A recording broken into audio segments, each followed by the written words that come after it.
AP తీరంలో తమిళ జాలర్ల ఆగడాలు, వారికి కొమ్ము కాస్తున్న టీడీపీ మంత్రులు, తమిళ బోట్ల మాయం వెనుక అసలు దొంగలెవరు, రాష్ట్ర మత్స్యకారుల పొట్టకొడుతున్న టీడీపీ, మంత్రుల తీరుపై నిప్పులు చెరుగుతున్న బీసీవై పార్టీ. ఇప్పటి వరకు తమిళ జాలర్లు ఏపీ మత్స్యకారుల పొట్ట కొడుతూ వచ్చారు. ఇప్పుడు టీడీపీ మంత్రులు తమిళనాడు జాలర్లకు ఒత్తాసు పలుకుతూ ఏపీ గంగపుత్రులా పొట్టకొడుతున్నారు. మెకనైజ్డ్ బోట్లతో చేపల వేటకు వస్తున్న తమిళ జాలర్లు ఏపీ సముద్ర జలాల్లోకి వచ్చి దర్జాగా చేపల వేట సాగిస్తున్నారు. తమిళ జాలర్ల మెకనైజ్డ్ బోట్ల ముందు ఏపీ మత్స్యకారుల వేట సాగటం లేదు. సముద్రంలోకి రోజుల పాటు వెళ్లి వేట చేస్తున్నా చేపలు పడటం లేదు.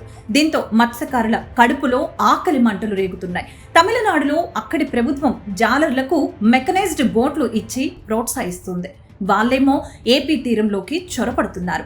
అసలు తమిళనాడు జాలర్లు ఏపీ తీరంలోకి రానేకూడదు, కానీ అక్రమంగా ప్రవేశించి ఏపీ తీరంలోని చేపలను పట్టుకు వెళ్లిపోతున్నారు తమిళ జాలర్లు. దీంతో శ్రీకాకుళం నుంచి తడ వరకు ఉన్న 164 మత్స్యకార గ్రామాల ప్రజలు ఏనాటి నుంచో ఆగ్రహంతో ఉన్నారు.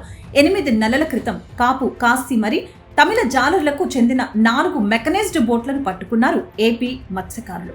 వాటిని నెల్లూరు జిల్లా జువ్వల దిన్నె హార్బర్లో పెట్టారు. కానీ ఉన్నట్టుండి రాత్రికి రాత్రి ఆ బోట్లు మాయమయ్యాయి. విచిత్రం ఏంటంటే టీడీపీ మంత్రులు, రాజ్యసభ సభ్యులు జువ్వెల దిన్నె వచ్చి వెళ్లిన తర్వాతనే తమిళ మెకనైజ్డ్ బోట్లు మాయం అయ్యాయని అంటున్నారు ఆంధ్ర గంగపుత్రులు.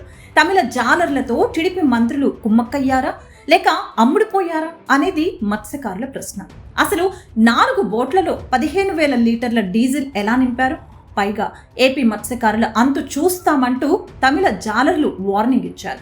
దీంతో వేటకు వెళ్లేందుకు ఏపీ గంగపుత్రులు భయపడుతున్న పరిస్థితి. తమిళ జాలర్ల వార్నింగ్ నేపథ్యంలో భవిష్యత్తు కార్యాచరణకు సిద్ధమవుతున్నారు 164 గ్రామాల మత్స్యకారులు. దీనిపై బీసీవై పార్టీ కూడా రియాక్ట్ అయింది. మత్స్యకారుల పోరాటానికి పూర్తి మద్దతిచ్చింది. ఈ విషయంలో చంద్రబాబు సర్కారుతో కోట్లాడటానికి కూడా సిద్ధమైంది. వెంటనే తమిళ జాలర్ల మెకనైజ్డ్ బోట్ల దోపిడీ నుంచి ఏపీ మత్స్యకారులను కాపాడాలని ప్రభుత్వాన్ని హెచ్చరిస్తోంది బీసీవై పార్టీ.